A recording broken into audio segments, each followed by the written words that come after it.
magacaygu way Farax Ali Kareex waxaan ka tirsanahay golaha deegaanka ee Sweden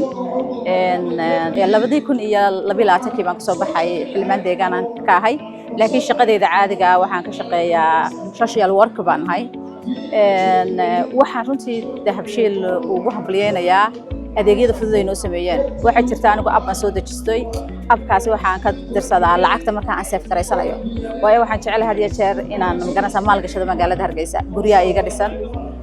guriyahayga waxaan ka dhistay waxa aan lacagtii halkii aan bangiga caadiga ah ku shubayn lahaa waxaan ku shubtaa bangi dahabshiil oo iiga furan Hargeysa marka aan anigu marka lacagteeda ii taalabaan imaada qab waan la baxaa marka aan la baxana waxa ay ii fududaatay inaan wixii ku qabsanayaan ku qabsado appkaasi wuxuu naga caawiyo waxyaabayn aad u tirabadan sidoo kalena ma garanaysaa ehel baan u jooga hooyaday baa joogta walaalahay waxay sii dhaleen baa jooga iyagu laftigooda waa weynaadeen isaga laftigiisa ma garanaysaa lacagta halkaas aan ugu shubo marka dahabshiil waxaan oran karaa waa meesha kaliya ee runtii aniga markan xitaa ay hakadiga yara gasho ama ay aan waxaan toos baan ula xiriiraa xaruntiina